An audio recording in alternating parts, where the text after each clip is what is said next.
Welcome to the Sable Society. The Sable Society is where you, who have Sable stash acquired beyond life expectancy, can come together and enjoy everything that you have. And hello, my name is Maree and I am a Sable. Yes, another episode of the Sable Society. So good to be back with you again and much to talk about. I saw so many of you just recently. I went up to the Woolfest event in Auckland in Cumu the other weekend. It is always a great event run by Creative Fibre up there and the fantastic Margaret May at the helm.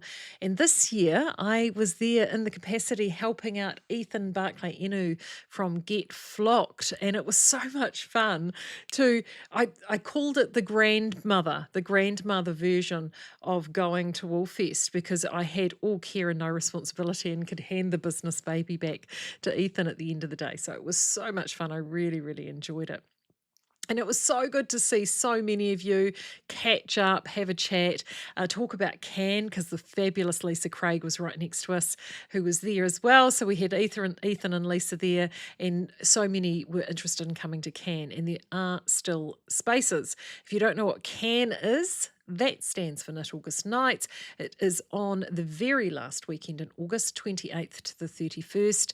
The masterclass is sold out, but we still do have spaces in the colourwork classes with Ethan, both on the Friday. So if you missed out on masterclass, you can do those classes on Friday, as well as all the other classes. I think all but about 3 are sold out, but a number of them are getting very low. One of the classes that I actually would need, this is the problem, I don't have any time to take classes. I pulled out this is the OG Love Note that I did in Cove right back at the beginning. And I actually, very few modifications. I just put a sway back in, but I knit this one to pattern, double knitting yarn 6mm needle. I talked about this extensively on Skein Stories, but if you haven't caught that, my issue with this pattern written, if you do as suggested by Tin Can, to do double knitting yarn on the 6mm needle, is you do get this lovely sweater, but the gauge is too sloppy for the yarn. It just will not work, especially if you're using just straight DK and you're not double stranding it with anything to give it a little bit more purchase, right? So I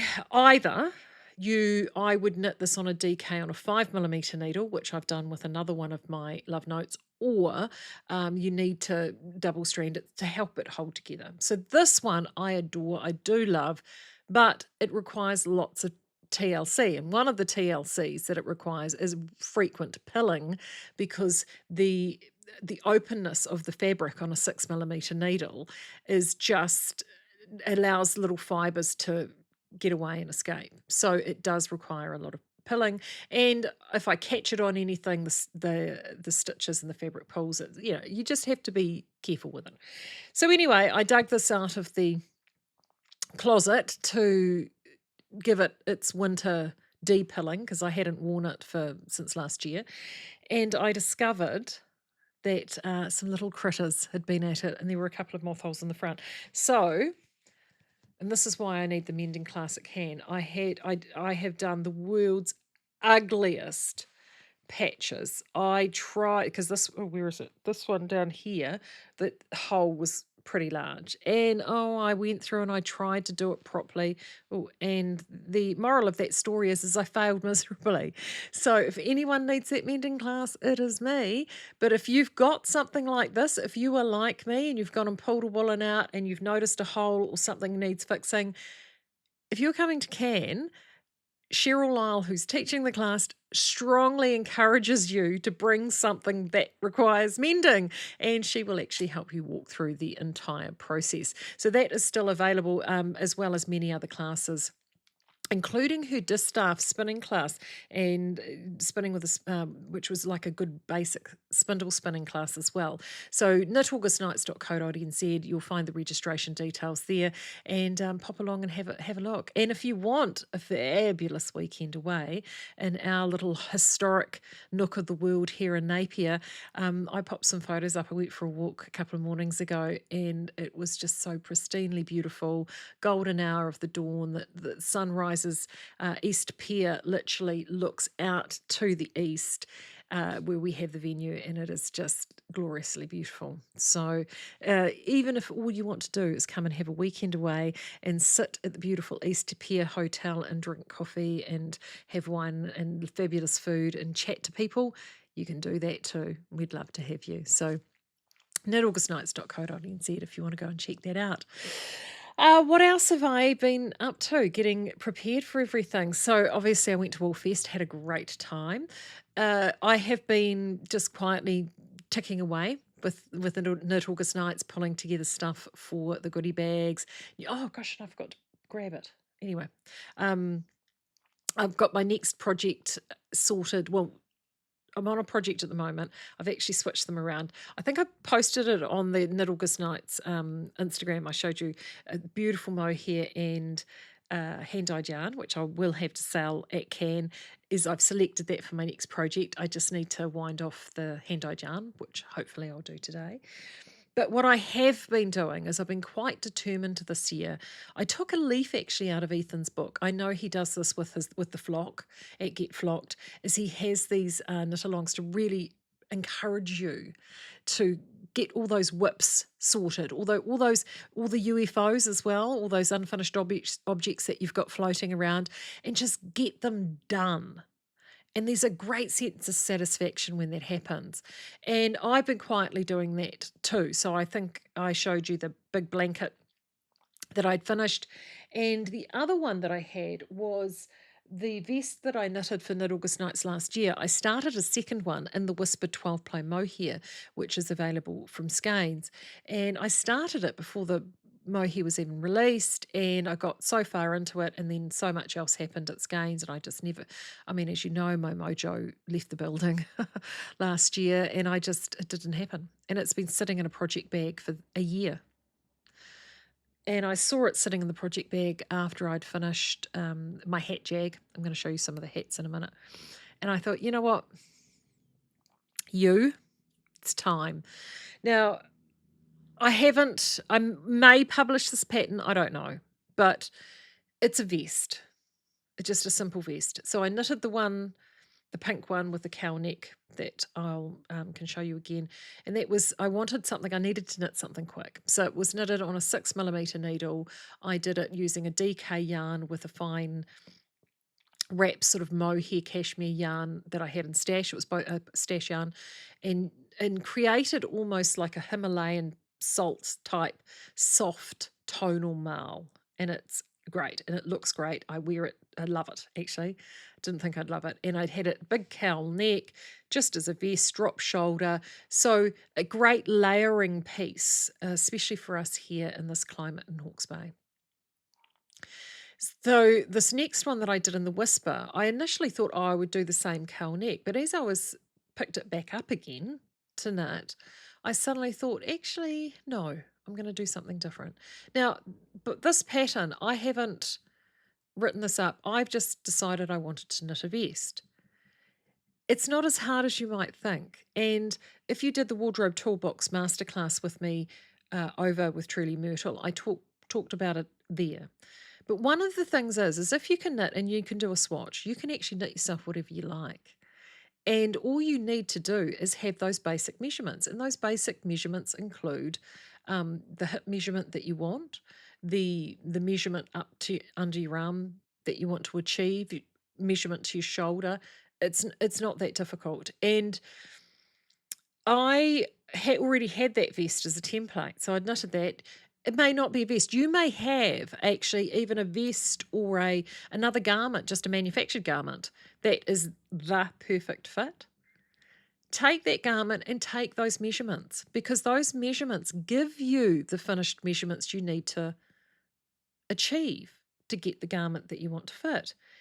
How do you know how many stitches you need? How do you achieve that? That is where that magical swatch comes in, because that swatch, that sort of little 4" by 4" or 10cm by 10cm, however big you make it, swatch, is your little knitting computer to what it is that you need to know. It tells you what your row gauge is, what your stitch gauge is. It tells you what you can achieve in terms of all of the different things. It really is an incredible resource. So that is why swatching is so important. So anyway, I digress. I picked this vest up, and where the vest was is that I was doing it actually not top down but bottom up, and it was in the round at the bottom. I'd gotten up to where my armhole amount had been, and then I just left it, and it literally sat in a bag for a year. Picked it up since I spoke to you guys last, and thought, no, I'm determined to get this knocked out. So we've just had a long weekend here. I thought, no, I'm going to get this done. So within a couple of days, it didn't take long. I mean, brush mohair 6 millimeter needles. It's not going to take long. So I pulled it out, and here it is. So that's it there. So I put a sway back in. For people that know me, I'm quite fond of putting a little asymmetrical back in, and the reason I do that is I just find that it's for my shape. What it does is on a profile, it gives you well, it's actually more like that, a slight dip, and it's just sort of quite flattering. It's just me. I just quite like doing that. And also too, with your shoulders turned, the roundness of shoulders. The other thing that can happen is that with shoulders and boobs, sometimes it can actually pull a garment up at the back, especially if you've got you're a little bit more hunched. As we get older, we do have a tendency, years of poor posture, and we get a little bit more hunched. Well, having that little sway back in there, it actually often can counteract that. So sometimes the sway's not even there. It actually evens it all out by the time you get the extra acreage up top. Some designers actually put in some shaping, some short row shaping at the top of the shoulders to counteract that.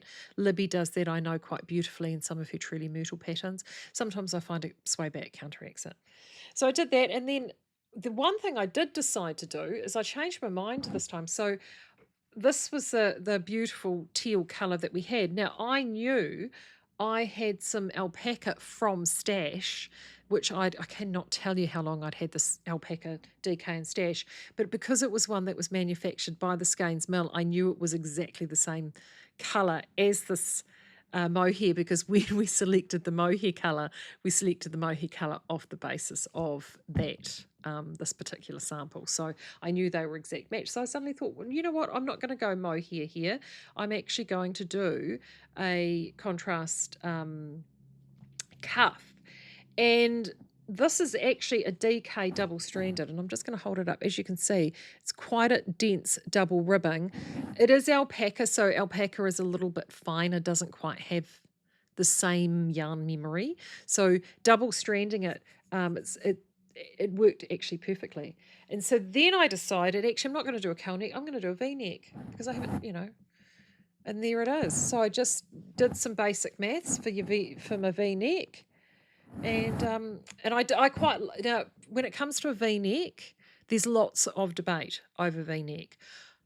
I'm of the opinion, if you're going to have a V-neck, you make it a V-neck. I hate those little V-necks that are like this. I mean, what's the point? Why? It's pointless. So as you can see, it's a decent sized V-neck. So it means you can wear a turtleneck underneath if you want, or another cowl neck merino, whatever it may be. And if you're worried about, this getting, your chest getting cold, well, that's what your cowls are there for, isn't it? And your scarves and your shawls and all the rest of it. So it actually allows you a bit of space with your shawls and bits and pieces to actually not overheat up here at the front. So that's it there. It is literally just a basic vest. The only other little subtlety that I put in this with my shoulders, and there's my shoulders there, and I did it on and there's the seam on the inside, is I have really taken to, particularly with these style of shoulders, doing a short row shoulder now. So I will actually go in and just do them as short rows, backwards and forwards, and then keep the stitches live on both sides and do a tidy little 3-needle bind off up here. And I just find that gives you a really, as you look at, oh, hold on, there we go, a lovely, beautiful, crisp shoulder. A really lovely crisp shoulder. So yeah, I'm really thrilled with that. Absolutely thrilled. I've got it with the day job. I've got a lot of work and touring and travel that I've got to do over the next couple of months, and this is, as you can see, quite close to one of our corporate colours. So I did this because I've got to do two lots of travel this month and next month to the South Island, much colder down there, but also to having a vest is good for layers and you can whip it on and whip it off. So yeah, it was really satisfying to get that off the needles. And I got that off the needles on Friday of last week, just before the long weekend. Sort of, and I was like, woohoo. It just felt so good. And it's the first garment. It's the first garment that I've finished in well, I think since I did the pink vest. Um, yeah, it would be. Because the mojo was gone. Honestly, I can't tell you how good it is to have it back. And it just completely disappeared. And yeah, it just felt so good. So the other thing I did last week, or this week rather, I had a huge long chat with Neil James from Block Magazine and did his podcast, which is available now on YouTube, Block Magazine episode 48, I am in. So I talked quite openly about knitting and the knitting cancellation that I had, and which I won't dive into here because it's not, it's not why we're here. We're here to talk about stash. But if you'd like to know about that, feel free to jump over and check that out. And I was, talking to Neil about sort of losing my mojo and all that kind of stuff. It was a really fun conversation. But the nice thing is she's back, and I was showing Neil as she leans over. One of the things that I do, I am the queen of repetition, right? Absolute queen of repetition. I love, if I love doing something, I'll do it again and again and again. It's just me. So one of the things that I got into as I was starting to get my mojo back is I finished the Niata, which I've shown you, the with the yarn that I'm bringing out for Sable Society for Knit August Nights. And I'd had it in a project bag since the yarn was launched. I had some Gaia there. So I had 3 colours, I think a couple of balls of each. And I was going to knit a Harding Rowan cowl and maybe some samples for skeins. And it just didn't happen because the mojo was gone. It was gone. And I thought, this is ridiculous, Maree. You need to do this. You need to knit it. So there was the cowl. I think I've shown you this before. Harding Road cowl. If you're new to any of my work, if you go to my surname on Ravelry, Busky, Buscke, that's where you'll find me. This is one of the patterns that is there. All my patterns are free. I don't charge for any of my patterns.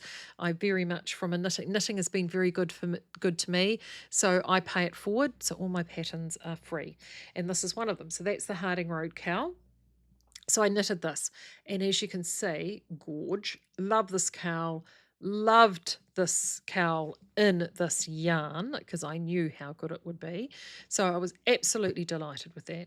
So then I decided, I had published years ago the first in the Harding Road collection, which was the Harding Road hat, and here it is here. So I thought to myself, right, I need to do another one of these. Slightly different to the pattern. I think in the pattern I do a few rows of plain colour and then a smaller band of slip stitching. I've just decided to go straight into it here. You can do it however you like, but essentially that's the Harding Road hat. So there you go. I've now got cowl and hat. Had just enough yarn left over. I'm thinking, I have got some yarn left over. Can I manage to get some fingerless mitts out? And the short answer to that is yes, I can. So there you go. I whipped out some fingerless mitts. I've still got a few little dregs left of yarn, but talk about maximising what I had, and there they are. So I haven't written this up. I may again get round to writing it up. To be brutally honest, I'm a dreadful pattern writer. I'm a dreadful pattern writer. I should really write this up. But anyway, I made those as well. So I now have the complete set. So I'll be quite sartorial if I go anywhere with my complete set of that. That's in the Gaia. If you have not tried Gaia from Skeins yet, I've said it before. I've said it before. I'll say it again. I think it's one of the best yarns that Skeins has made in years. It's beautiful. It's an alpaca blend, DK, but it's ever so lightly brushed. I'll put it this way. You can sort of just, there you go, you can sort of just see the halo on it, ever so lightly brushed. And so it gives you the effect of essentially like a possum yarn without paying for the possum, or a double stranded yarn if you're double stranding a fine mohair with something else. If you don't like double stranding, you just find it annoys you, and some people do. That's fine. It it means you can do that without doing it. It's great for all those petite knit projects, some of the Andrea Maree projects that all call for that gauge, that sort of DK gauge when you're holding a lace and a brush mohair together. You can do it with Gaia as a single yarn. I personally think it feels great. I think it's incredible value, and if you've got some in stash and you haven't tried it yet, I just think it's a great yarn. So that's me. So once I got those three out of the way, I just wanted to see how it would perform in a yarn that wasn't as sort of bulky, like lots of bloom, like the Gaia was. And to be fair, Gaia is great for the slip stitch pattern because it, the bloom sort of creates this lovely crispness. So I grabbed some yarns as a main yarn. This one here is a twist on twist, which is the same as the orb. Or black pearl or pearl. Actually, I think black pearl could be on sale at the moment, or has just been with skeins. And again, I just dived into honestly, I'm going to do a whole segment one day on all the little bits and pieces that I've got, and the little challenge I'm going to set myself is I've got all these bags now of lots of part balls, sample balls, testing balls, uh, mill tests, crazy little bits and bobs, and I keep everything and I don't throw them away. And they all came home, of course, when I left. And so I've got them all there, and I've gone and divided them all up. And I've got two big bags, and they're all DKs. So I've got two bags, big bags of DK yarn. One of them is all non-treated, which I can use for felted slippers, because I quite like doing the felted slippers if I need to just have a project in between. And the other bag is just for things like this, because then, and this is what I did with this one, I just dived in, pulled out this colour, pulled out Rosewell and South Highlander Heathers is that light pink, and Smuggler's Den is the Cove, same as this one here. That's the purple version of that, and pulled that one together. And I've been wearing this quite a bit actually in the last couple of weeks, and it sits beautifully, looks great, love it. So that was the next hat that I made. And then, as I mentioned before, I'm going on lots of touring with a day job. I'm away a lot over the next couple of months, all around the length and breadth of the country. So I had found I'd had sample balls from Urban Deluxe back in the day. And if you've been a Skeins customer forever, Urban Deluxe was our machine washable DK. Gosh, we made that be close to 10 years ago now. It's a long time. These balls would have been at least 10 years old, because they were the initial colour correction balls. So, and then we discontinued it when we got flight, because we were able to replace machine washable, just everyday wool, with machine washable merino for the same price. So Urban Deluxe became flight, and a lot of the colours moved over from one to other. So that was the Canary and Flight, Spring Azure and Monarch. All of these three colours are now discontinued, but we moved the colours over from one to another. They also just happen to be the corporate colours of the day job. So I made myself a beanie for the tour for the day job, because it's going to be quite cold. So I thought, oh, that's what I'm going to do. And then particularly in the South Island leg, I'm doing it with a colleague, and we've got a second colleague who's joining us for all of the South Island. So I thought, well, I can't have my fabulous beanie. The boys need beanies too. And the fourth corporate colour is black. So I've gone and done these two. So I had this one here. I had enough of the colours left to do that guy, and found some black yarn. That's actually Barbosa Black Pearl from the original Black Pearl, and I had one ball of this, the original Black Pearl batch. So that one got done. And then I ran out of the bright aqua, but do you recall the teal there. I had some of that, so this one here is a little bit more subdued. I'd run out of the Barbosa, didn't have enough of the Barbosa either. If you recognise that, that is Stornoway from Highlander Heathers. So I have done a couple of those. So we'll all be very sartorial as we're rolling around doing our tour around the country over the next couple of months in our matching but not matching beanies as we're travelling the length and breadth of the country. And I did it because like we're going all the way down to Invercargill, so I'm picking it will be a bit chilly down there. So we've got all of that. So once I got all those out of my system, I've taken a break. And then that's when I picked up this bad guy and finished it off. So those were all done. And I mentioned it with Neil, once I was finished all of that, I thought, right, I've got a couple of projects that I want to do, the hand-dyed yarn and the mohair, which I showed I forgot to bring to show you. But I've got to wind the hanks off, so that will happen probably in the next couple of days.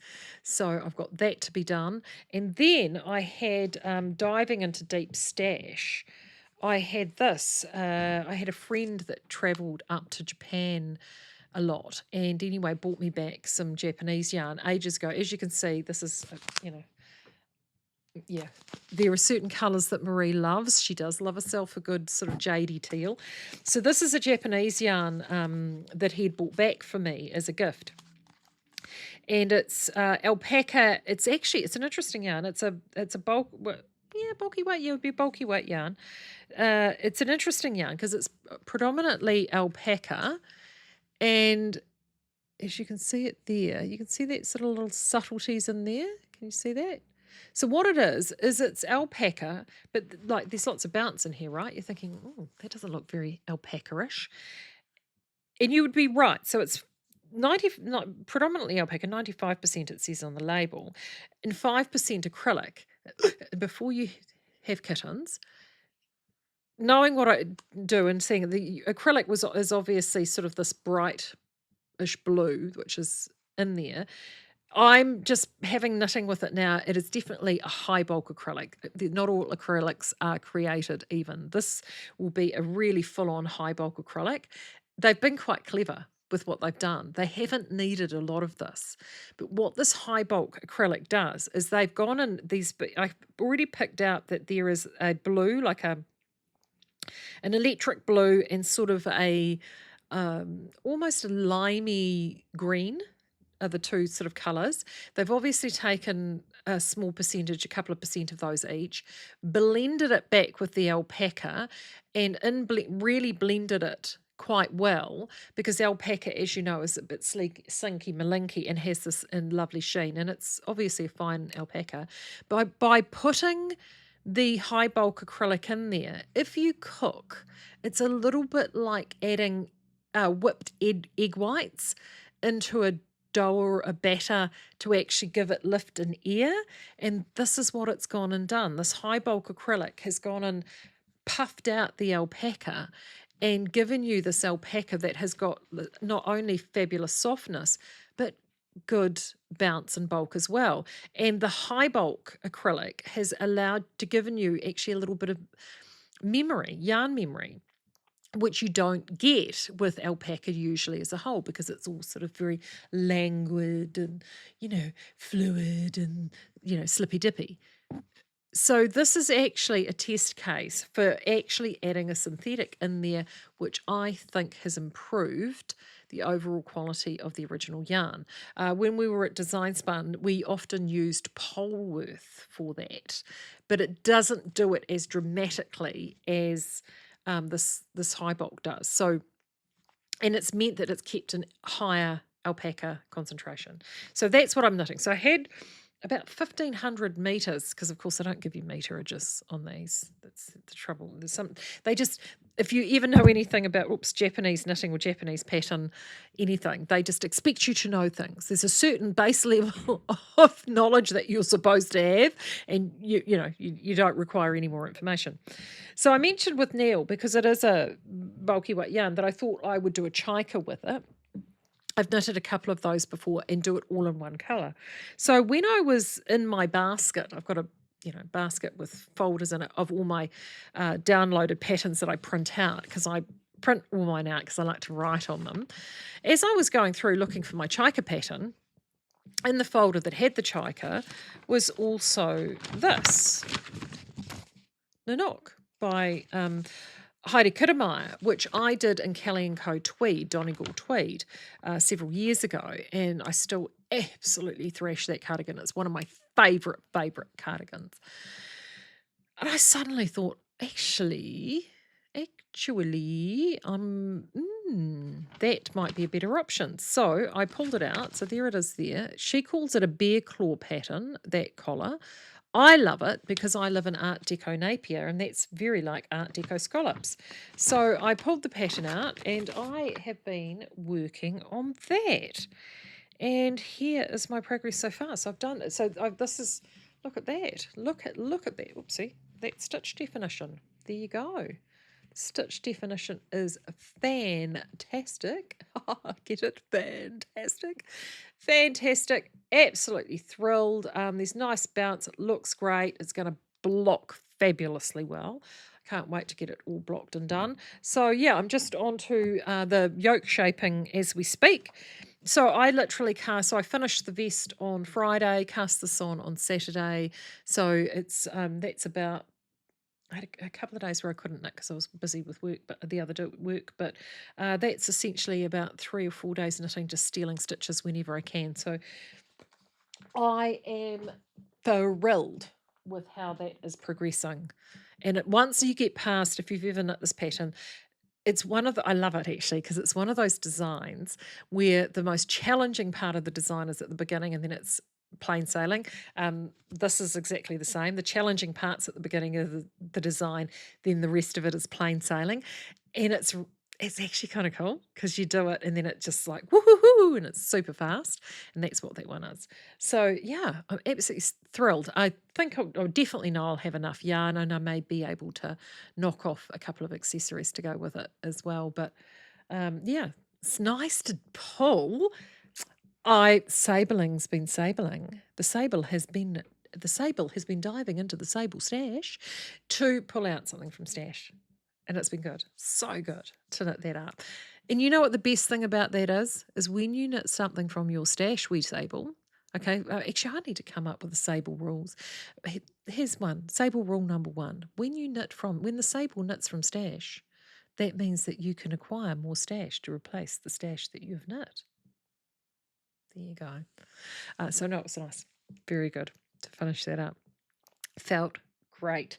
So I don't know when I'm going to be joining you next. It's as I said, it's catch as catch can with work and all the rest of it. In fact, I may even knock out one of these while I'm on the road, because I'll be taking all my gear with me as well. So yeah. But until then, I hope you are enjoying knitting heaps. As I said before, knitaugustnights.co.nz is where you can join us if you would like to register for Knit August Nights. And there are still plenty of fantastic classes available. And if you want to check out any of the previous episodes on the Sable Society, do so here on YouTube. There are some episodes still available. But more than anything, press that subscribe button for me, because that subscribe button really does help get my numbers back up again to what they were back in the day with the diaries, and allows me to bring you more content on a more regular basis, and you get to see it as well. And there's even that funny little bell icon. If you press that, apparently it goes bing in your inbox and lets you know when I'm up to something. So until then, thank you so much for all your kind words and support, for those that I've spoken to both in person and comments on social media, and I will see you again hopefully very, very soon. I'm Maree, and this is the Sable Society.